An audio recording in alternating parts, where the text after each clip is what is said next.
चरणौ शरणं प्रपद्ये। श्रीमद्विहारी चरणौ शरणं प्रपद्ये। हरे राम राम राम हरे हरे। हरे राम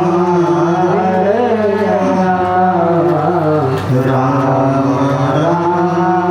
हरे हरे। हरे कृष्ण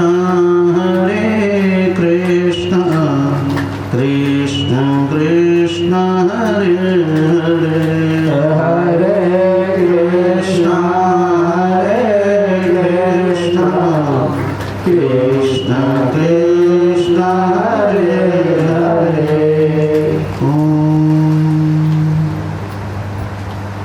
लक्ष्मीनाथ समारम्भां नाथयामनिमध्यमाम् अस्मदाचार्यपर्यन्तां वन्दे गुरुपरम्पराम्।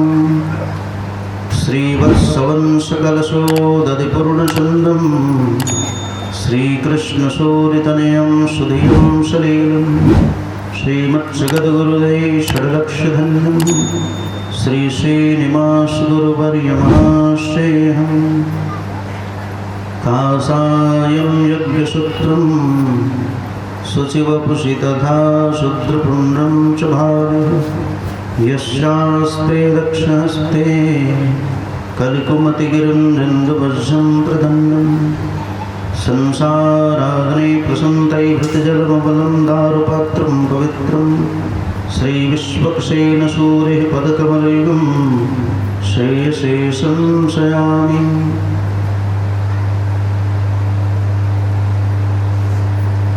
कासायशोभिकमनीयवरं प्रदन्नं सेनेशयोगिपदपङ्कजविङ्गराजं वैकुण्ठनाथचरणाम्बुजसत्प्रचीतं लक्ष्मीप्रपन्नयतिवर्यमहं प्रपद्ये। नारायणाय विद्महे वासुदेवाय धीमहि तन्नो विष्णुः प्रचोदयात्। महालक्ष्मी च विद्महे विष्णुपत्नी च धीमहि तन्नो लक्ष्मी प्रचोदयात्। तन्नो लक्ष्मी प्रचोदयात्। नारायणं नमस्कृत्य नरं चैव नरोत्तमं देवी सरस्वतीं व्यासं ततो जयमुदीरये। नमामि गंगे तव पादपङ्कजं सुरासुरैर्वन्दितदिव्यरूपं भुक्तिं च मुक्तिं च ददासि नित्यं भवानुसारेण सदा। विष्णुपदाब्जम्भुते गंगे त्रिपदरावणं ब्रह्मद्रवैति विख्याते पापं मे हरिजन्मभि। जय जय श्री राधा जय जय नवन किशोर जय गोपीचितचोर प्रभु जय जय माखन चोर। जय श्रीमन्नारायण। प्रातस्मरणीय कारण करुणा उड़ाने से लक्ष्मी नारायण एवं श्री गुरुदेव के युगल चरणों में कोटिशः नमन। श्री हरि गुरु विष्णु कृपा से हमारा श्रीमद्भागवत महापुराण महाग्रंथ के माध्यम से सत्संग लाभ हमारा प्राप्त कर रहे।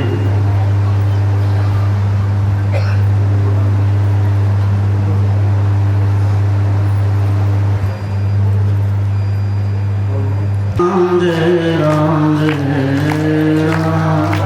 श्री राम जय राम जय राम श्री राम जय राम जय जय राम श्री राम जय जय राम जय जय राम, श्री राम जय राम जय जय राम, श्री राम जय राम।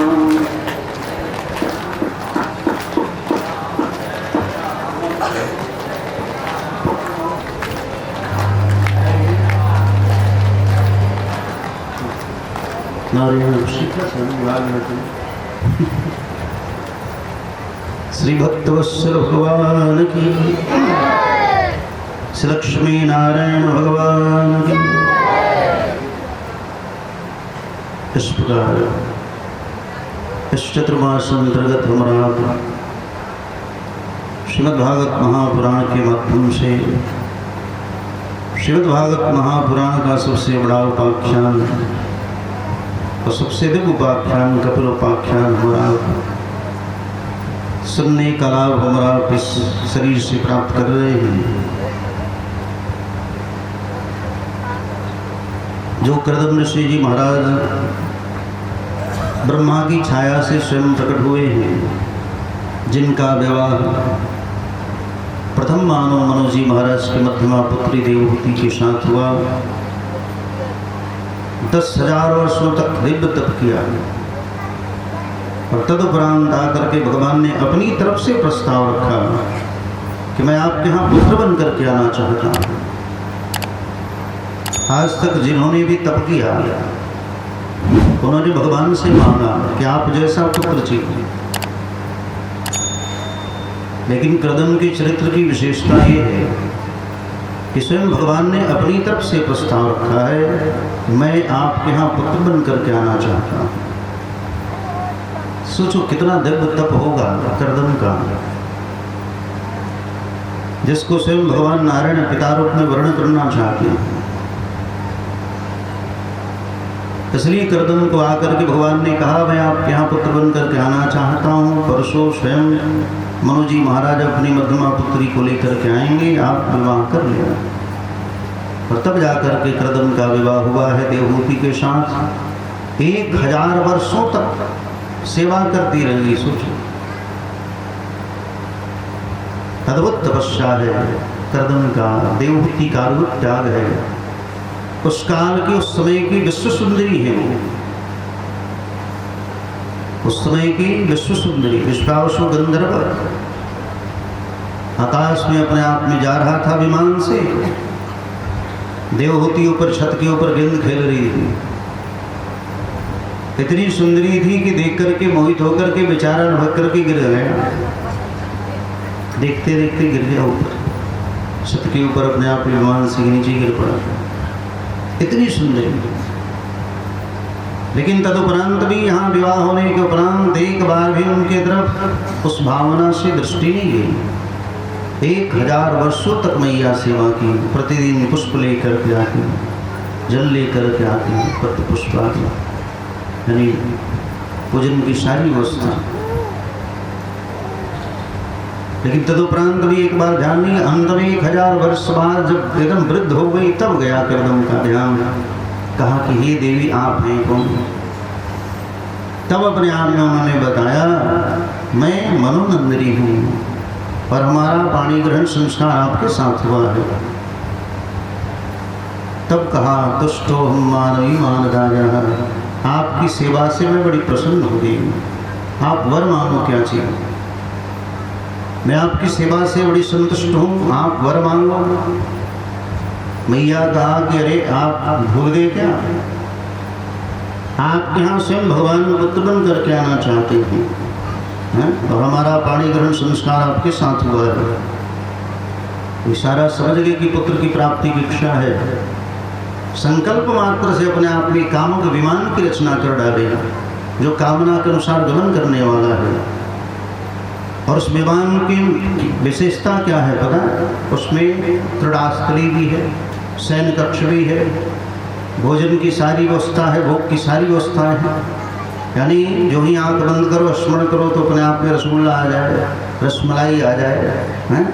तुरंत सुंदर सुंदर वस्त्र आ जाए। बताओ ऐसा विमान आज तक बना ना बनेगा कभी। ऐसा दिव्य विमान जो चाहो अपने आप में सारी वो भी फ्री में, और आप फ्लाइट में जब उड़ते हैं तो वहाँ लोग देते हैं तो पता नहीं उसका टैक्स वगैरह लेते होंगे सब, ठीक है। फ्लाइट में हम लोग भी कभी कभी जाते हैं तो लेके आते हैं सब, हम लोग तो कुछ खाते नहीं बाहरी चीज़, लेकिन लेके घूमते रहते हैं सब, पता नहीं उसका भी टैक्स तो लगता ही होगा।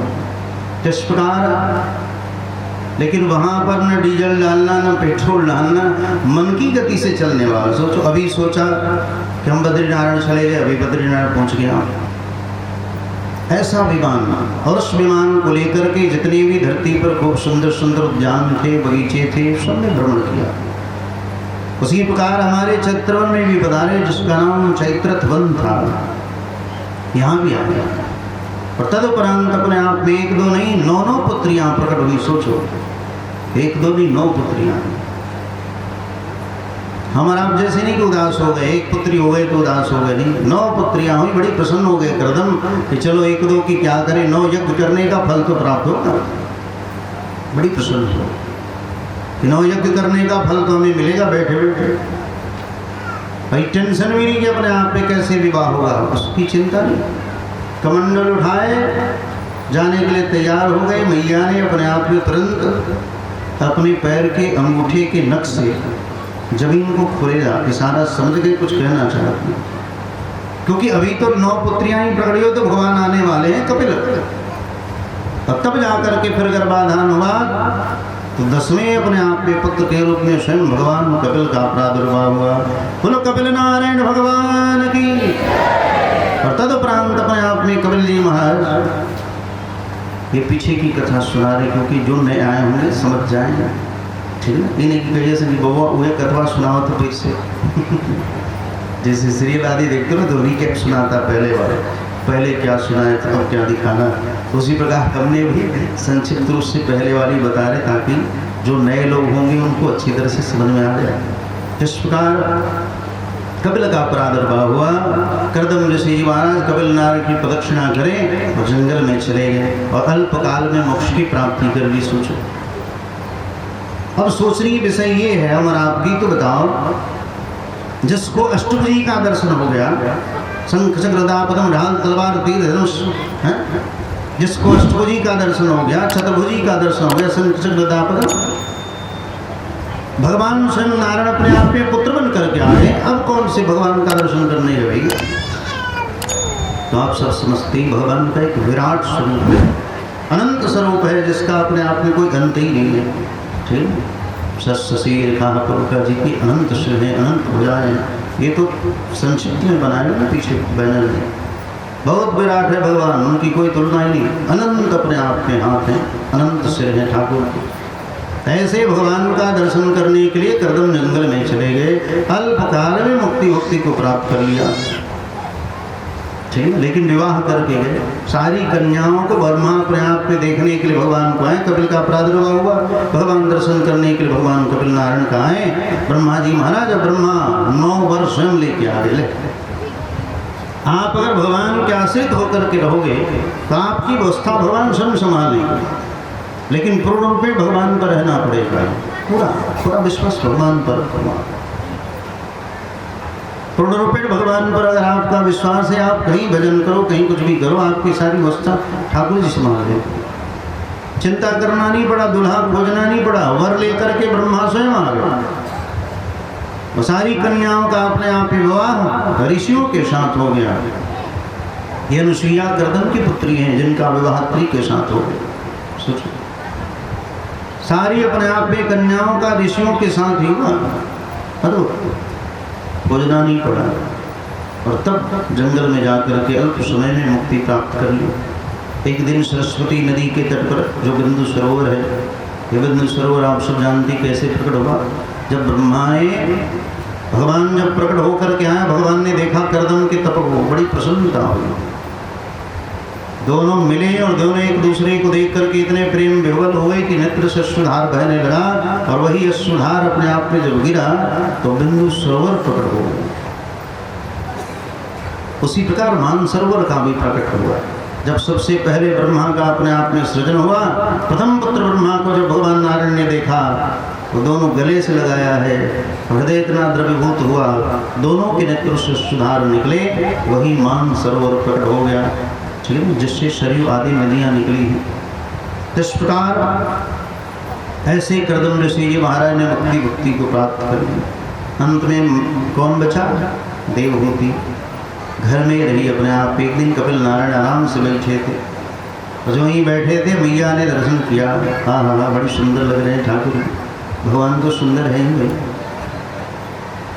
बाल गोपाल की तरह भगवान अपने आप में कपिल नारायण बैठे थे। मैया ने तिलक लगाया, पुष्पमाला अर्चन की, कहा कि हे प्रभु आप तो भगवान हो, इसलिए आप हमारे संदेह को दूर करें। कहा कि अरे मैया आपके अंदर कौन सा संदेह आ गया, आप तो ऋषि पत्नी हैं। कहा कि नहीं, ये इंद्रियां बड़ी दुष्ट हैं। निर्विणाम नितराभूमन असुदिन्द्रियतर्शनात् येन संव्याम्यमानेन प्रबलां दत्तम प्रभो। हे प्रभु, इंद्रियां बड़ी दुष्ट हैं। हजारों हजार वर्षों से हमारा, लाखों वर्षों से भोगते आ रहे हैं, खाते पीते सोते नहाते आ रहे, तब भी हमारा पेट भरने वाले हैं। नेत्र चाहता सुंदर दृश्य चाहिए, त्वचा चाहती सुंदर स्पर्श चाहिए, जीवा चाहती सुंदर स्वाद चाहिए। अनंत कालों से हजारों बार अपने आप में, हर योनि में हजारों हजार बार हमारा अपने भोग को स्वीकार किया, तदुपरांत भी अपने आप में इंद्रियां दुष्ट है, मानते नहीं। इसलिए प्रभु मैं आपकी शरण में हूँ कि तुम तागता शरणं शरण्यं सवीत संसार तरो कुठारं जिज्ञासयां प्रकृति पुरुषस्य नमामि सद्धर्म विदाम वरिष्ठम। आप तो सद्धर्म विदाम वरिष्ठम है प्रभु, यानी आप भागवत धर्म की परिधि में आते हैं। आप भक्त भी हो और भगवान भी हो। कपिल जी महाराज भक्त भी और भगवान भी है। 12 भागवताचार्यों में कपिल नारायण है, 12 भक्तों में जिनमें शंभः नारद शंभु कुमार कपिलो मनो, इसमें भगवान कपिल भक्त भी हैं, भगवान के भक्तों में, और भगवान भी है साक्षात। ऐसे कपिल नारायण की शरण में मैया आ गई। मैया ने कहा मैंने सुना है जब तक आपकी कोई शरणागति स्वीकार न कर ले तब तक आप उसको वरदान प्रदान करने वाले नहीं हो प्रभु। इसलिए भगवान की शरणागति की जाती है। हमारे संप्रदाय में, विश्री संप्रदाय में शरणागति की जाती है ठाकुर जी महाराज के सामने। हे नारायण, ये बहुत जन्मों का अपराधी है, आप इसके ऊपर कृपा करो। ठीक है, भगवान के सामने शरणागति की जाती है। ऐसे पहले तो दादा जाता है तापो कुंडो तथा नामो है, पहले आपके दोनों भुजाओं पर बायाबंत शंख चक्राभ्याम मातरांग वितरागता, दोनों भुजाओं पर शंख चक्र अंकित किए जाते हैं।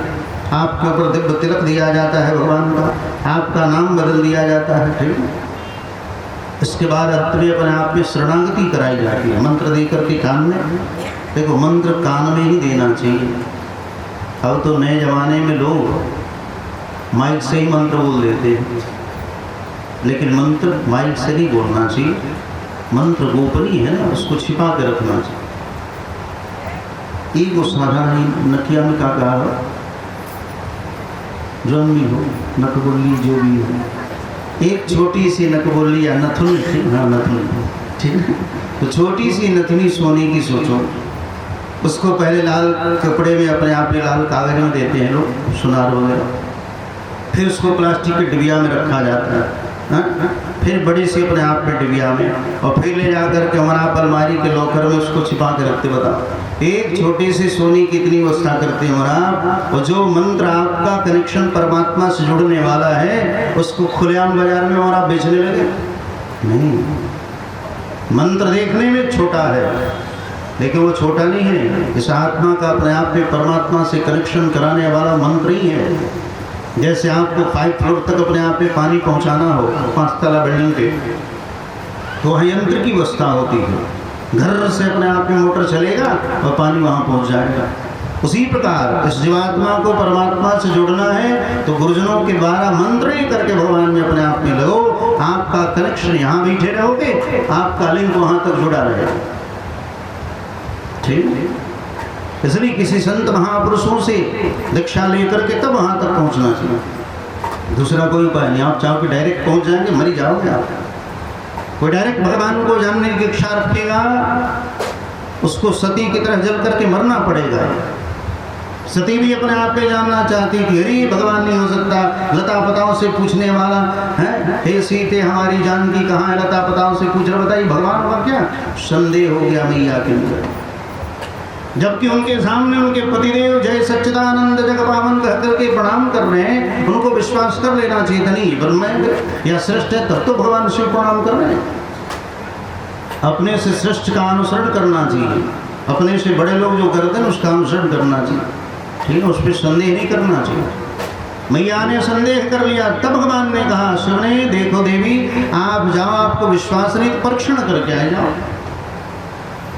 माता सती तब अपने आप पे परीक्षण करने के लिए, वो भी कैसे गई, पीछे से सीता का रूप धारण करके चली गई। बताओ, ठीक, संत का, मंत्र का, यंत्र का, भगवंत का कभी भी परीक्षण नहीं, ये सब सामर्थ्यवान है। संत का भी परीक्षण नहीं करना चाहिए, मंत्र का भी नहीं, यंत्र का भी और भगवंत का भी परीक्षण नहीं करना चाहिए, सब पावरफुल है। मैया सती अपने आप पे परीक्षण करने गई, भगवान को पहचान गए, कहाँ बहोरी कहाँ वृष केतु, विपिन अकेली फिरे के हेतु। हे देवी आप तो सती नारी हैं, आपके पति शिवजी महाराज कहाँ है बताओ, आप इस जंगल में अकेले घूम रही जहाँ राक्षसों का, हिंसक जीवों का उपद्रव है? आपके पति धर्मध्वज शिवजी महाराज कहाँ हैं? तब समझ में आया, जो ही शंकर के पास पहुंची, देखो देवताओं में और भगवान में अंतर है, देवताओं को ध्यान लगाना पड़ता है। तब शंकर देखो धरि ध्याना, सती जो किन्ह चरित सब जाना, उनको ध्यान लगाना पड़ा। भगवान तुरंत पहचान के, कहाँ बहुरी कहाँ वृषकेतु है, ये है अंतर ब्रह्म में और देवताओं में। शिवजी महादेव है लेकिन उनको ध्यान लगाना पड़ता है। तब वाला संभव कर ही संगाना, बिना तपस्या के शिव के अंदर भी अपने आप में कोई पावर नहीं हो सकता है, उनको भी भगवान का भजन करना पड़ेगा। ब्रह्मा भी अपने आप में सृष्टि करते हैं तो उनके अंदर भी थोड़ा तप होना चाहिए, लेकिन भगवान किसी को भजते वजते नहीं, बस एक को भजते हैं। कौन? भगवान अपने भक्तों का स्मरण करते रहते हैं। ये दामाम प्रबद्धन्ते तां सतैव भजाम्यहम्। भगवान कहते जो जिस प्रकार से मेरा भजन करता है मैं भी उसी प्रकार से अपने भक्त का स्मरण करते रहता हूँ, और किसी का नहीं, देवताओं का नहीं स्मरण करते, लेकिन भक्त का स्मरण करते हैं। जो भगवान के ओरिजिनल भक्त हैं, पूर्ण शरणागत जो स्वीकार कर चुके हैं, ऐसे भक्तों को भगवान भी याद करते हैं। जैसे अर्जुन जी महाराज, प्रहलाद नारद पराशर पुण्य व्यास शौनक भीष्मदारुभ्याम रुकमं गदार्जुन वशिष्ठ विभीषणादि, ऐसे ऐसे भक्तों को भगवान भी याद करते हैं। हमारे विष्णु कैसे हैं, इसीलिए तो विष्णु को अंतिम दर्शन देने आए थे ठाकुर, तो वहाँ से उनको याद करे तो वहाँ से उनको याद करे थे। इसलिए जो जिस प्रकार से भगवान का स्मरण करेगा उसी प्रकार भगवान को उसका स्मरण करते रहते। ठाकुर जी हमारा आप जैसे नमक हरामी नहीं है, हमारा उन्हीं का नमक खाते, उन्हीं का पानी, उन्हीं का हवा पीते हैं, तब भी कहते हैं राम जन्मभूमि क्या होता है, कृष्ण जन्मभूमि क्या होता है, विश्वनाथ क्या है? ये सब अपने आप में पाखंड है, ये वो दुनिया जहाँ है। कोई विधायक कुछ भी बोल देता है कि कोरोना वायरस है, सनातन धर्म है, ऐसे मूर्खों से क्या बात किया जाए बताओ। ये हवा किसी साइंटिस्ट ने बनाया है क्या? ये सूर्य और चंद्र कोई साइंटिस्ट बना सकता है? मरी जाओगे, जाके जल के मर जाओगे। उसके बाद एक चंद्रमा पे चले गए तो बहुत बाण मार लिया, बहुत बड़ी बाण मार ली, लेकिन उसका भुगतान पूरे भारतवर्ष का, पूरे विश्व को भोगना पड़ेगा। एक साल के अंदर कम से कम 1 करोड़ लोग मारे जाएंगे, देखना। एक साल के अंदर करोड़ों लोग मारे जाएंगे पूरे विश्व में, देखना। ठीक है, इसलिए ये नहीं कि हम चंद्रमा पे चले जाएं। भगवान के साथ, प्रकृति के साथ अगर छेड़छाड़ हमने किया तो प्रकृति अपने हिसाब से ले लेगी। इसलिए कभी भी प्रकृति के साथ छेड़छाड़ नहीं। हम बहुत साइंटिस्ट बनते, बड़े विद्वान हो गए इसलिए राधा कृष्ण अपने आप में कहते थे कि हमारा आकाश में पक्षियों की तरह उड़ना तो हमारा आप सीखते हैं, पानी के अंदर मछलियों की तरह अपने आप पे तैरना हमारा आप सीखते हैं, लेकिन मनुष्य होकर के धरती पर चलना हमारा आप नहीं सीख पाए। हमारा आप सोचे हमारा आप बड़ी विकसित हो रहे हैं, विकास की तरफ बढ़ते जा रहे हैं, आप पछत्व की तरफ जा रहे हो, मनुष्यत्व की जा रहे हो, यानी आप पछत्व की तरफ जा रहे हो, ठीक है, पशुत्व की तरफ जा रहे हैं, मनुष्यत्व तुम्हारे अंदर नहीं रह गया, सब राक्षस हो गए, ठीक है। मनुष्य होकर के हमारा मनुष्य की तरह धरती पर चलना नहीं सीख पाए। कोई आगे बढ़ रहा तो उसका टंगरी खींचने में लगे रहते, फलनवा कैसे आगे बढ़ा था, लेकिन टंगरी खींचने मनुष्य नहीं हो पाएगा। मनुस्मृति इसलिए हमारा आपके लिए लिखा गया, लेकिन उसको भी अपने आप पे लोगों ने जलाना प्रारंभ कर दिया है? मनुष्य मात्र के लिए मनुस्मृति का निर्माण किया मनु जी महाराज ने। प्रथम मानव है मनु, भगवान बुद्धि के अवतार है मनु जी महाराज। तो ऋषियों ने जो भी लिखा है हमारा आपके लिए लिखा है, और सबसे बड़ा ऋण भी अगर कोई है हमारा आपके ऊपर तो ऋषि ऋण है, ठीक, सबसे बड़ा ऋण। माता पिता का ऋण भी बड़ा है, देवताओं का ऋण, 3 ऋण है हमारा आपके ऊपर। प्रथम माता पिता का ऋण, दूसरा देवताओं का ऋण, और तीसरा ऋषि महर्षियों का ऋण। माता पिता के ऋण से दृढ़ होने के लिए अच्छे कुल खानदान में अपने आप ही विवाह करना, तदुपरांत खूब सुंदर पुत्र उत्पन्न होगा। कौन, कैसा पुत्र हो, जो आपकी गृहस्थाश्रम को संभाल सके, माता पिता की सेवा करे, ऐसा श्रेष्ठ पुत्र होना चाहिए। और तब जाकर के माता पिता के मरने के उपरांत खूब सुंदर भोरी भोजन करावे, वो श्रेष्ठ पुत्र माना गया। तदुपरांत जाकर के पिंडदान करे, मरने के बाद पिंडदान भी जरूरी है, लेकिन ये कन्फर्म है कि पिंडदान करने से आपका उद्धार होगा नहीं। पिंडदान करने के उपरांत भी कन्फर्म नहीं कि उद्धार होगा। इसलिए श्रीमद् भागवताम मुक्ति सप्ताह वाचनम करो। एक बार श्रीमद् भागवत महापुराण की कथा जो हमारे पूर्वज मर गए उनके निमित्त मात्र अपने आप को सुना दे, तब जाकर के उद्धार हो पाता है। देवताओं के ऋण से दृढ़ होने के लिए भगवान के भक्तों को बुला करके या फिर प्रवचनकर्ताओं को बुला करके भगवान की कथा सुनना, इससे दैव ऋण से अपने आप में मुक्ति होगी। और सबसे लंबी सबसे बड़ा क्या है, ऋषि ऋण, ऋषि महर्षि। हमारा आपके ऊपर ऋण है ऋषियों का, सबसे बड़ा ऋण। अगर धरती पर ऋषि नहीं होते तो आज हमारा पता नहीं कहाँ होते भाई। ये तो ऋषियों ने अपने आप में बताया आपका माता के साथ क्या व्यवहार होना चाहिए, अपने पत्नी के साथ क्या व्यवहार होना चाहिए, बहन के साथ क्या व्यवहार होना चाहिए। ये सारे संबंधों को बनाने वाले अगर कोई हैं वो संत महापुरुष ऋषि हैं। इसलिए पुराणों का अवलोकन करना चाहिए। सारे पुराणों को अपने आप में जब समय मिले तो देखते रहो। इसलिए हमारा इस ऋषि ऋण से मुक्ति पा जाएंगे। सबसे बड़ा ऋण है, नहीं तो हमारा पशु होते जैसे विदेश के लोग, जैसे मुसलमान आदि हैं पशु की तरह हैं।